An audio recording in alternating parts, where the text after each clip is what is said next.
Hai, Assalamualaikum dan salam sejahtera. Bertemu lagi kita dalam kelas Sains tahun 6 bersama Cikgu Amy.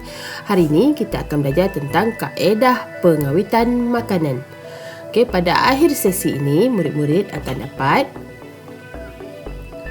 mengitlak pengawitan makanan bertujuan untuk menghalang atau melambatkan proses hidup mikroorganisma, menjelaskan dengan contoh kaedah pengawitan makanan serta mengaitkan dengan faktor yang mempengaruhi pertumbuhan mikroorganisma seperti pengeringan, pendidihan,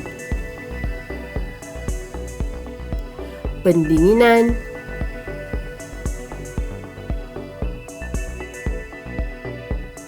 pembungkusan vakum, penjerukan, penyejuk bekuan, pengetinan dan pembotolan,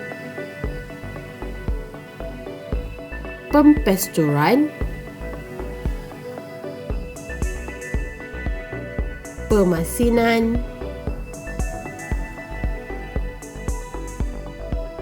penyalaian,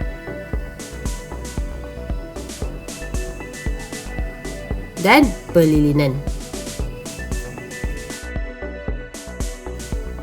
Mari kita ulang kaji.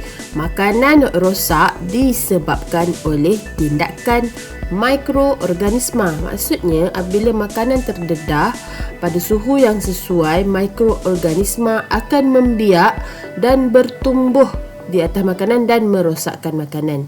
Jadi, bagaimana kita nak memastikan makanan tidak mudah rosak?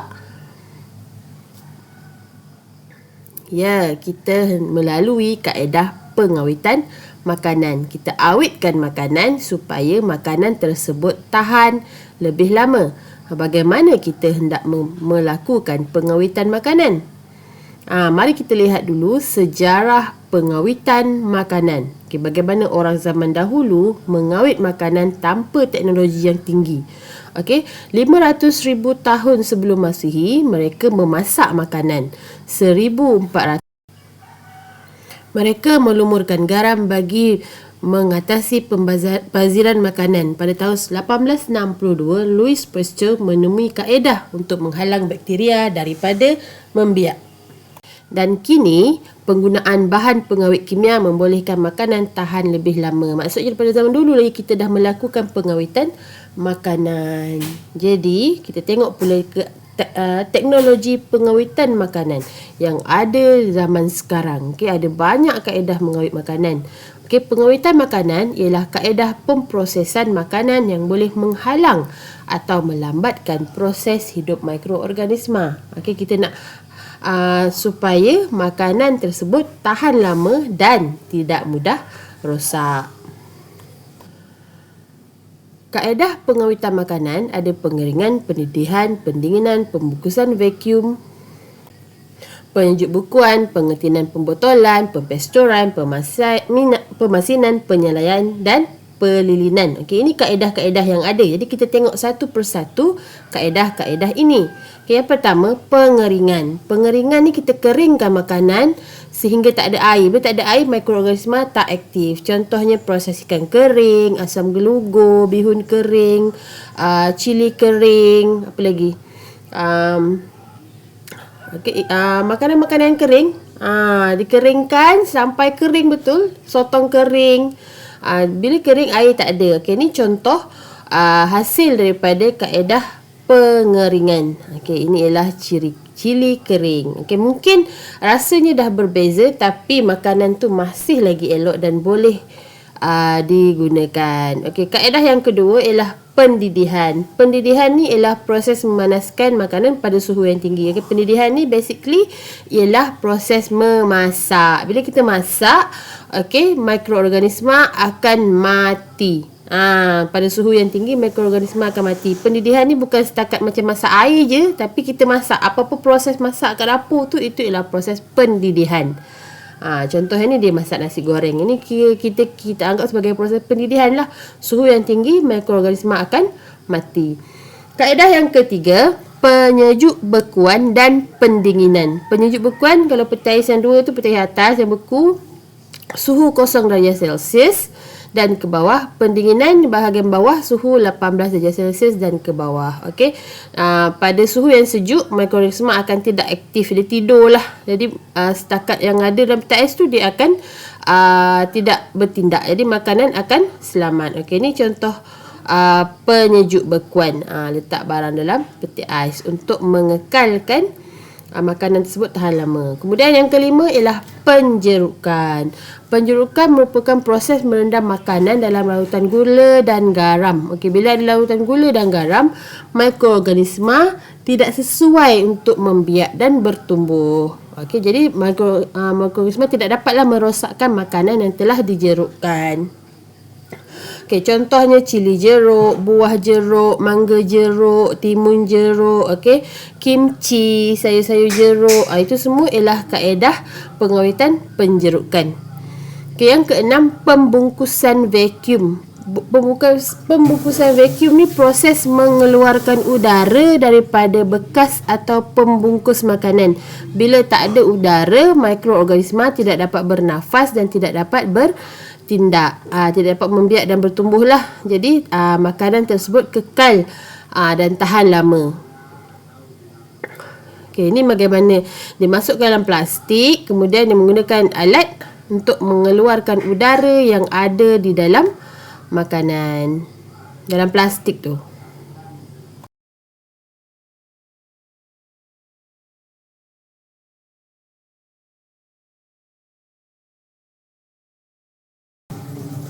Okey, kaedah yang ketujuh ialah pemasinan. Pemasinan ialah menggunakan garam menyingkirkan kelembapan pada makanan. Okey, kaedah ni digunakan dari dulu lagi untuk memasinkan ikan, telur dan sayur-sayuran.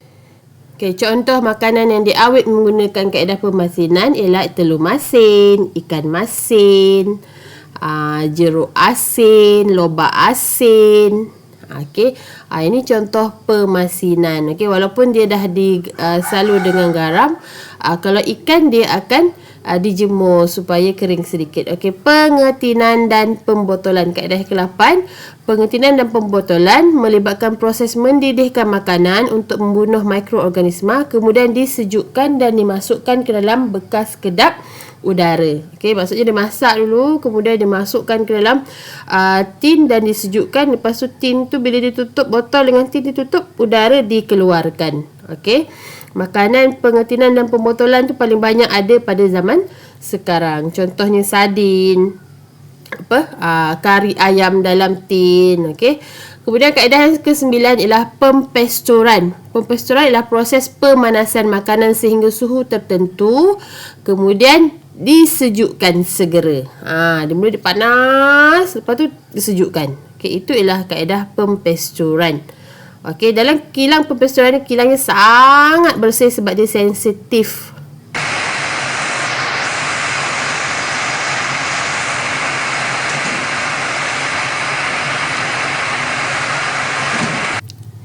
Okey, kaedah yang ke-10 ialah penyelaian. Penyelaian merupakan kaedah mengeringkan makanan dengan mengasapkannya dalam tempoh yang agak lama untuk membantutkan pertumbuhan mikroorganisma. Yang ni dia asapkan sampai makanan tersebut kering.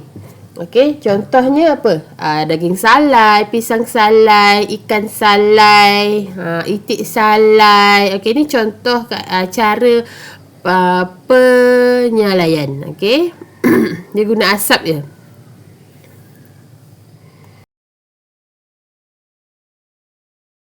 Okey, kaedah yang ke-11 ialah pelilinan. Pelilinan merupakan proses membalut buah dan sayuran seperti apple, oren, lemon, tomato dengan lilin cair untuk mencegah pertumbuhan mikroorganisma dan permukaan. Kaedah ini mengekalkan kesegaran buah. Selalunya kaedah ini digunakan untuk mengeksport atau mengimport. Contohnya negara kita tak ada apple, jadi apple yang kita import tu telah melalui proses pelilinan. Sebab tu kita perlu basuh buah-buahan yang kita beli dengan bersih sebelum makan. Okey, jadi kesimpulan kita pada hari ini.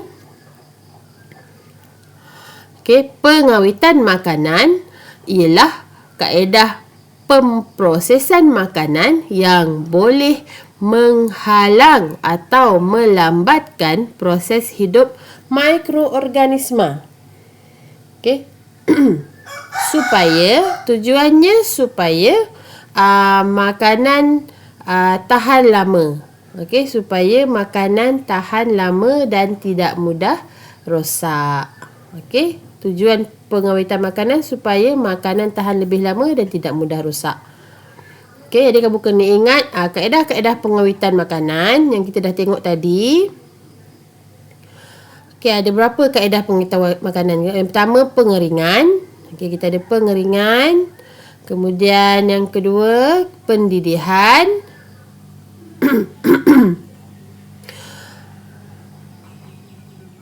Pendinginan.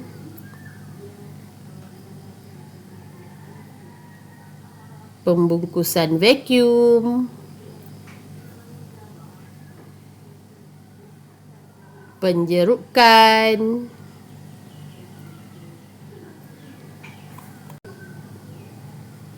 Penyejuk bekuan. Pengetinan dan pembotolan. Pempesturan. Pemasinan. Penyalaian. Dan pelilinan. Jadi itulah kaedah pengawetan makanan. Okey, kita jumpa lagi dalam video akan datang. Terima kasih.